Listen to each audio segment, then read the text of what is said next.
예전에 한국에서 이 결혼식 주례사를 들어보면 빠지지 않고 하는 말 중에 하나가 바로 검은 머리가 팥뿌리가 되도록 사랑하시겠습니까? 라는 것이었습니다. 아마 여기 계신 분들 중에도 검은 머리가 팥뿌리가 되도록 사랑하시겠습니까? 라는 주례사를 듣고 결혼하신 분들도 계실 것입니다. 그런데 검은 머리가 팥뿌리가 되도록 이라는 말에는 참 남다른 의미가 있는 것 같습니다. 여러분, 팥뿌리가 어떻게 생겼던가요? 이렇게 생겼습니다. 네. 여기 사진을 보시면 팥뿌리가 어떻습니까? 하얗고 꼬불꼬불하고 듬성듬성 나 있습니다.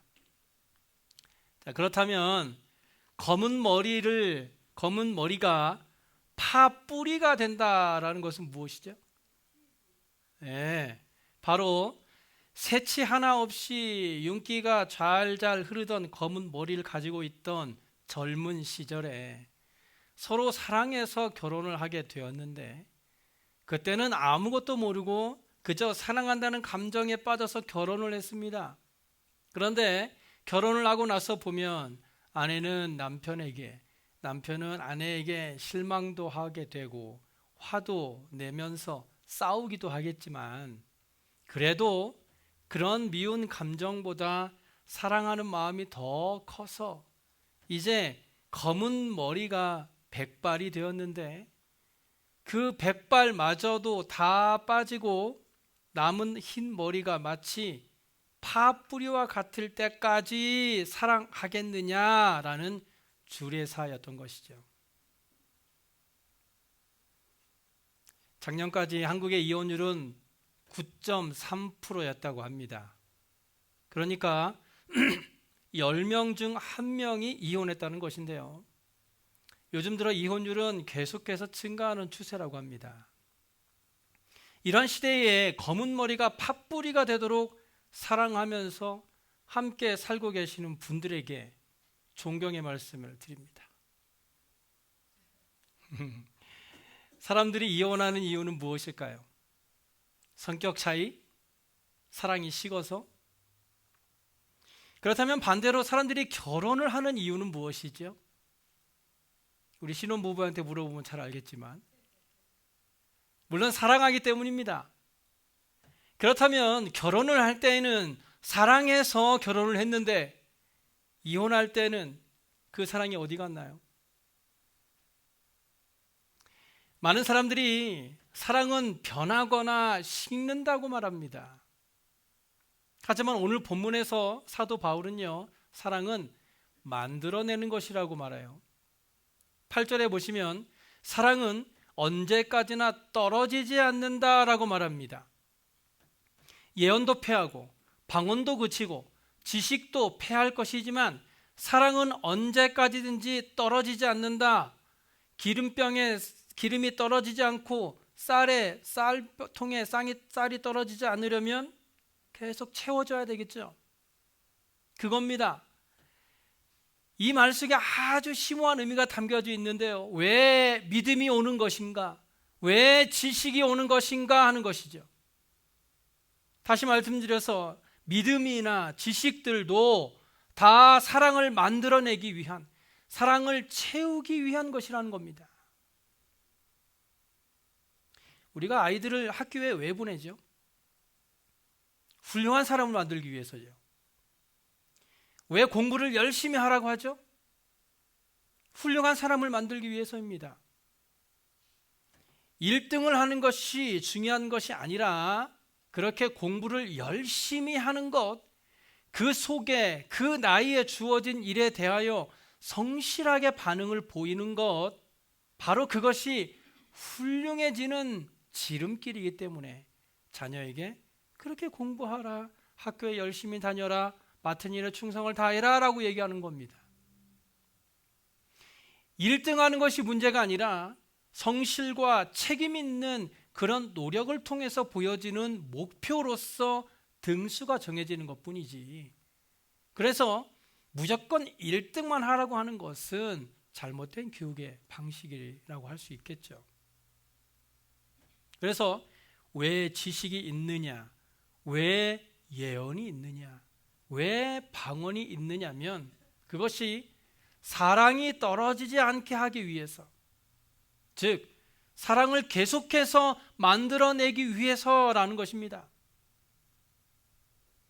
그런데 사랑을 위해서 있고 사랑을 만들어내야 되는 예언이니 방언이니 지식이니 하는 것들이 사랑은 만들어내지 않고 그것 자체로 하나의 목표가 되고 유일한 가치가 되어서 경쟁을 하고 그것으로 평가를 하는 잘못을 범하고 있는 것입니다.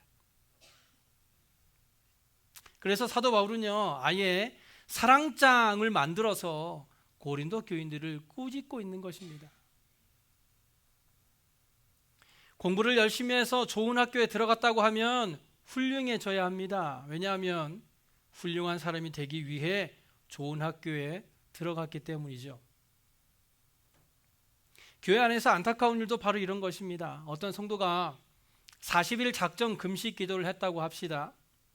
40일 동안을 밥도 안 먹고 제대로 마시지도 않고 잠도 안 자고 열심히 기도하고 나서 그가 하는 얘기가 어떻습니까? 아니, 왜 우리 교회는 이렇게 사랑이 없어? 우리 교회는 기도가 없어?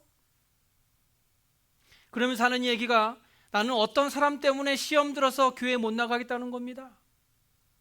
내가 그 사람 때문에 40일을 금식 기도했는데 그 사람을 그래도 도저히 용서할 수가 없어서 그 사람이 교회를 나가든지 내가 나가겠다라는 것이죠. 물론 우리 교회는 그런 분이 안 계십니다. 하지만 아예 없다고는 말씀드리지 못하겠습니다. 왜냐하면 그런 사람은 누구라도 될 수 있으니까요. 여러분, 우리가 그 한 사람도 사랑하지 못하면서 어떻게 예수님을 사랑한다고 말할 수 있겠습니까? 보이는 사람도 사랑하지 못하는데 보이지 않는 하나님은 어떻게 사랑한다고 말할 수 있습니까? 고린도전서 11장 23절에서 바울이 전한 것은 주께 받은 것이다 라고 말하면서 성만찬에 대해 다시 한번 설명한 후에 26절에 와서 이렇게 이야기합니다. 너희가 이 떡을 먹으며 이 잔을 마실 때마다 주의 죽으심을 그가 오실 때까지 전하는 것이니라. 여기서 바울이 전하라는 것은 무엇입니까? 주의 죽으심. 주께서 우리를 위하여 돌아가신 것을, 주께서 우리를 새 사람 만들기 위해 돌아가신 것을, 주께서 우리를 더 이상 자기를 위해 살지 않고 주를 위해 살게 하려고 돌아가신 것을 전하라는 것입니다. 그러므로 우리가 받은 모든 은사는 주님께서 돌아가신 이 목적과 함께 일하는 것이어야만 해요. 내가 가진 예언이, 내가 가진 감격이, 내가 가진 사랑이, 지식이, 어떤 재능이나 재산까지도 주께서 우리를 위해 죽으신 것을 전하는 데 사용되어져야 한다는 것입니다. 또한 에베소서 4장 1절부터 3절에 보시면 그러므로 주 안에서 갇힌 내가 너희를 권하노니 너희가 부르심을 받은 일에 합당하게 행하여 모든 겸손과 온유로 하고 오래 참음으로 사랑 가운데서 서로 용납하고 평안에 매는 줄로 성령이 하나 되게 하신 것을 힘써 지키라고 말씀합니다. 어떤 의미에서 하나가 되었습니까? 다 예수 그리스도로 말미암아 구원을 얻었고 예수 그리스도로 말미암아 영원한 약속을 갖고 있으며 예수 그리스도로 말미암아 우리가 하나가 된 것입니다. 우리는 예수를 떠나서는 아무런 가치도 없습니다. 우리가 예수를 떠나서 무언가 큰 일을 이룰 것 같은 생각이 들리겠지만 예수를 떠나면 우리는 먼지와 같은 인상밖에 되지 않는다는 것입니다. 바로 이 하나 된 것, 그 일을 위하여 우리에게 허락된 어떤 은사, 예언, 방언, 지식, 믿음들이 우리 사랑 안에서 우리 안에서 사랑을 이루고 주께서 우리를 사랑하신 그 사랑이 열매를 맺어야 하는데 그런 목적을 떠나서 그저 40일 기도했다는 것에 만족하고 오히려 교만해지거나 한 사람 때문에 다른 교회로 나가겠다고 말하는 것이 얼마나 어리석은 일이냐라고 사도 바울은 책망하고 있는 것입니다. 사랑은 언제까지나 떨어지지 않을 것입니다. 우리가 하나님을 사랑하는 것에 대해 마태복음 22장 37절 이하에 내 목숨을 다하고 내 마음을 다하고 목숨을 다하고 뜻을 다하여 주 너의 하나님을 사랑하라 하셨으니 이것이 크고 첫째 되는 계명이요 둘째도 그와 같으니 내 이웃을 내 자신같이 사랑하라 하셨으니 이 두 계명이 온 율법과 선지자의 강령이라고 말씀하셨기 때문에 사랑은 영원한 것입니다. 하나님이 우리를 부르신 목적은요, 우리를 지식 있는 사람으로 만들고 우리를 믿음 있는 사람으로 만들고 예언을 하고 방언을 하는 이런 능력 있는 사람으로 만들려고 하는 것이 아니라 사랑이 떨어지지 않는, 계속해서 사랑을 만들어내는 사람을 부르고 계시는 것입니다. 그런데 우리는 사랑은 만들어내지 못하고 계속해서 그런 부수적인 것에만 관심을 두고 있으니 얼마나 안타까운 일이냐고 8절에서 책망하고 있는 것입니다. 그래서 9절에서는요, 우리는 부분적으로 알고 부분적으로 예언한다고 말씀합니다. 우리는 모든 것을 알 수가 없죠. 우리가 아는 것은 부분적일 수밖에 없고 온전한 것을 기다리고 있습니다. 그래서 우리에게는 사랑이 필요한 것입니다. 완전하게 하는 사랑. 우리가 가지고 있는 믿음도 부분적이고 우리가 가지고 있는 은사도 다 부분적입니다. 그래서 하나님이 우리에게 주신 은사는 그런 사랑을 만들어내기 위한 선물입니다. 즉 우리에게 믿음이 있다거나 방언이 있다거나 하는 것은 우리가 부분적이기 때문에 주어진 것입니다. 우리가 성경을 읽다 보면 기적들이 성경에 참 많이 나타나는 것을 볼 수 있죠. 그런데 그런 기적들은 어떤 개념과 내용을 잘 전달할 수 없을 때 나타나는 경우가 대부분입니다. 구약을 주로 보시면 이 기적이 어디 나타나던가요? 주로 앞부분에 나타납니다. 신약도 읽어보세요. 신약 성경도 주로 집중적으로 앞부분에 기적이 많이 나타나는 것을 볼 수 있습니다. 성경에서 기적을 보여주는 것은 아직 사람들이 하나님의 복음을 받아들일 준비가 되어 있지 않기 때문에 어떤 물리적인 이런 기적을 통해서 믿음을 받아들일 수 있도록 하신 것입니다. 하나님이 우리를 사랑하신다라고 하면 우리는 그 사랑이 도대체 어떤 사랑인가 알지 못합니다. 우리가 가지고 있는 사랑 정도밖에 생각하지 못하니까 예수 그리스도의 십자가가 동원되어야 하고 예수 그리스도께서 나사로를 살리셔야 하고 눈먼 자를 고치셔야 하는 하나님께서 우리를 사랑하는 사랑이 얼마나 크고 굉장한 것인가를 기적을 통해 보여주시고 그런 경험을 통해 완성해 나아가는 겁니다. 예를 들어서 이 학교 교육을 생각해 보면요, 유치원 때는 주로 단어들을 많이 외우죠. 그리고 초등학교에 올라가면 그 단어들을 하나의 문장을 만들어서 글을 완성합니다. 그런데 이제 중학교에 올라가게 되면 그 문장이 의미하는 바를 배우게 되고 고등학교에 올라가게 되면 그 문장으로 또 다른 새로운 지식을 만들어냅니다. 그래서 성경도요, 아직 믿음이 모르는 성도들에게는 이 실제적인 경험을 통해서 하나님의 사랑이 어떤 것인지를 보여주고 이제 어느 정도 믿음이 자라나고 난 후에는 구체적으로 하나님의 사랑에 대해 스스로 정의할 수 있도록 하시는 것입니다. 우리는 하나님께서 어떤 목적을 두고 그 대상으로 삼은 구원의 대상이요, 사랑의 대상입니다. 하나님께서 우리를 목적으로 삼아서 우리를 완성시키시고 우리를 구원의 목표로 삼고 계시지 어떤 소모품이 되게 하진 않으십니다. 즉 우리는 수단이 아닙니다. 은사가 수단이지요. 그런데 우리는 자꾸 우리에게 주어진 것들을 가지고 싸우다가 그것으로 말미암아 우리가 정작 걸어가야 할 길이나 내가 가져야 할 것들을 놓쳐버리는 경우가 많습니다.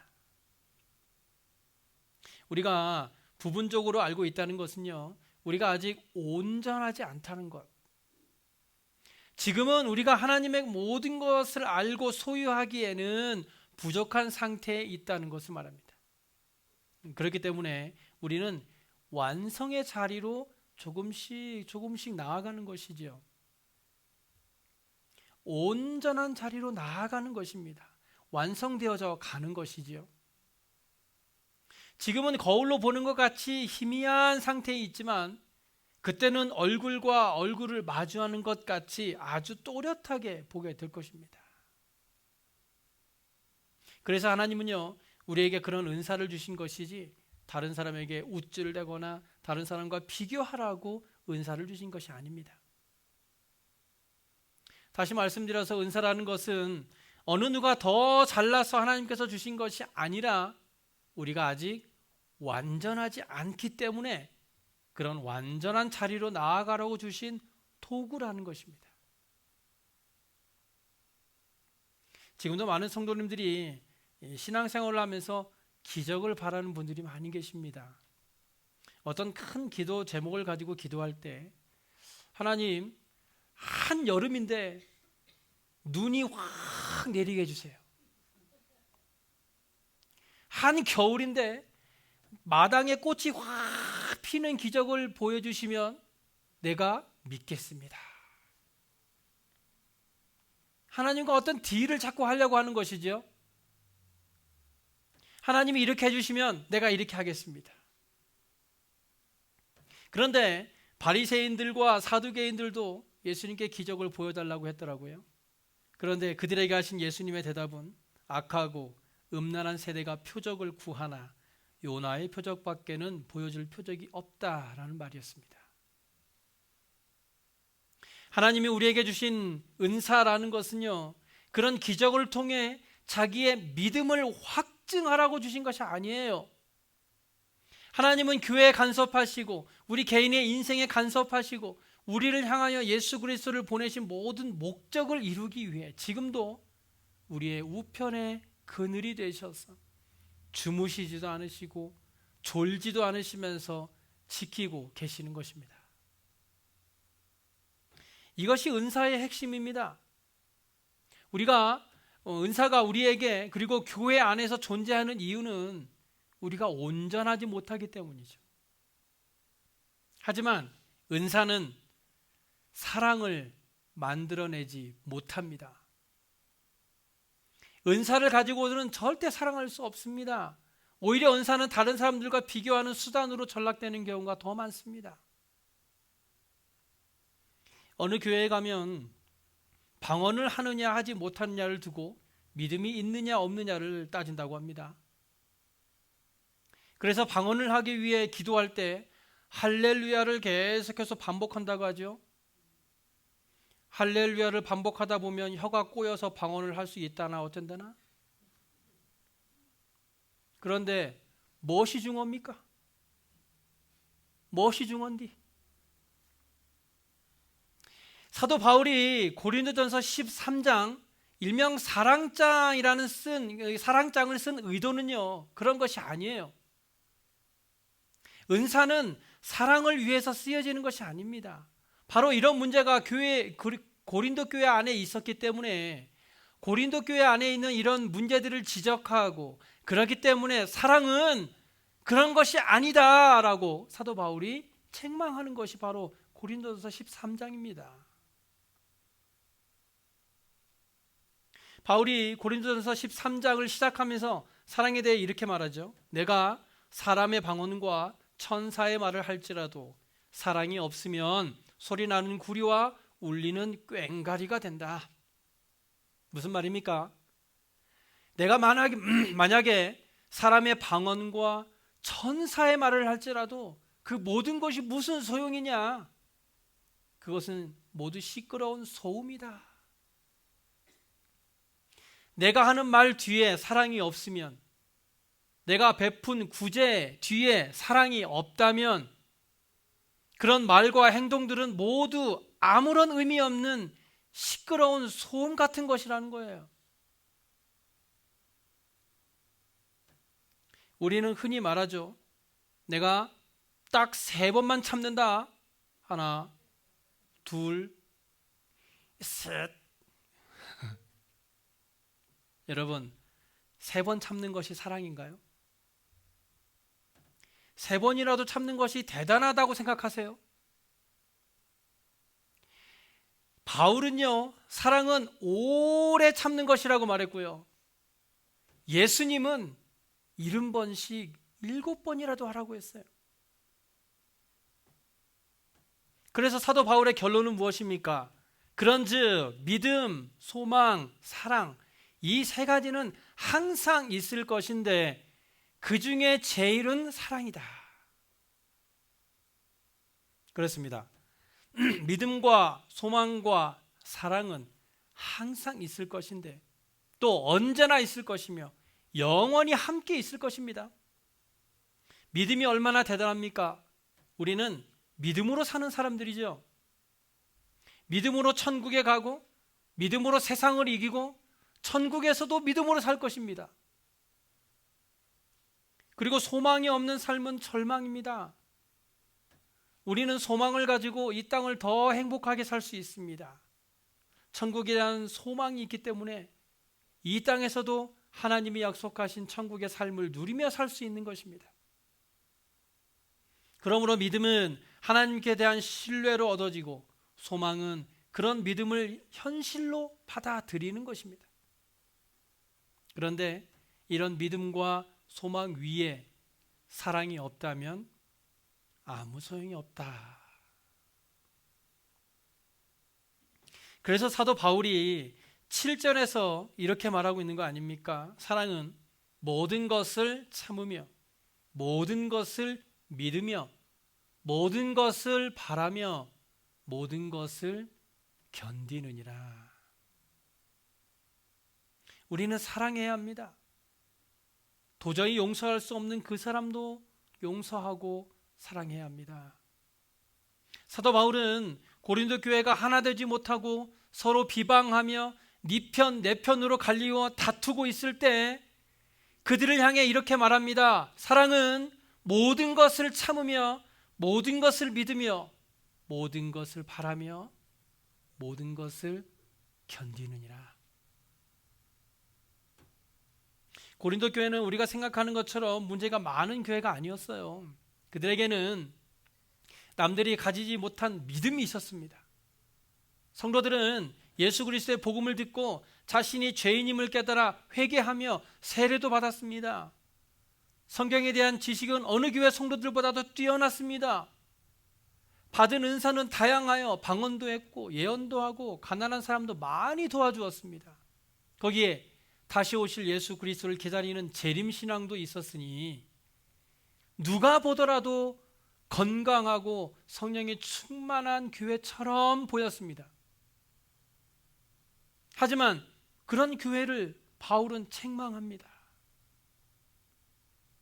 너희들이 아무리 찬양도 열심히 하고 예배도 열심히 드리고 구제도 잘하고 기도도 열심히 하고 성경 공부도 잘해서 남들이 보기에는 믿음이 좋은 성도들 같아 보이지만 너희가 다른 것을 아무리 잘한다고 해도 그 모든 것 위에 사랑이 빠져 있다면 울리는 꽹과리와 같이 그저 시끄러운 소음밖에 되지 않는다는 것입니다. 이것은 고린도 교회 이야기가 아닙니다. 바로 우리들의 이야기입니다. 우리가 이 고린도전서 13장을 읽으면서 그래, 사랑이라는 것은 참 좋은 것이지, 바울은 사랑을 참 아름답게도 표현했네 라고만 읽으면 안 돼요. 이것은 고린도 교회를 책망하는 글입니다. 그렇게 모든 것을 완벽하게 했던 교회에 사랑이 빠지고 나니 아무런 소용이 없는 시끄러운 껍데기 교회밖에 되지 않았다는 것입니다. 우리 교회 안에 사랑이 가득했으면 좋겠습니다. 누가 무슨 말을 해도 그것을 사랑으로 이해해 주었으면 좋겠습니다. 누구라도 실수할 수 있습니다. 마음은 그렇지 않은데 나도 모르게 그렇게 말해버릴 때도 있습니다. 하지만 그런 실수를 우리가 사랑으로 용서하고 이해하게 되면 하나님께서 바라시는 아름다운 천국의 모습이 바로 우리 베델교회를 통해 나타나게 될 줄로 믿습니다. 믿음, 소망, 사랑 이 세 가지는 우리 주님께서 오시는 그날까지 항상 있어야 하겠지만 그 중에 제일은 사랑입니다. 사랑은 성도가 진짜 성도 되게 하는 능력이 됩니다. 고린도 교회에도 문제가 있었던 것처럼 이 땅의 모든 교회는 다 완전하지 못합니다. 우리 교회도 마찬가지죠. 하지만 교회는 완벽한 사람들이 모이는 것이 아니라 불완전한 사람들이 모여서 거룩하신 예수 그리스도를 닮아가려고 노력하는 곳이 바로 교회입니다. 그러므로 하나님의 사랑을 받고 누리는 저와 여러분의 삶이 이제는 그 사랑을 실천하고 나누는 삶이 되어서 우리 교회가 하나님의 사랑으로 하나 되어 늘 기쁨이 가득 흘러 넘침으로 주님이 기뻐하시는 교회로 만들어져 가길 간절히 소원합니다. 기도하겠습니다.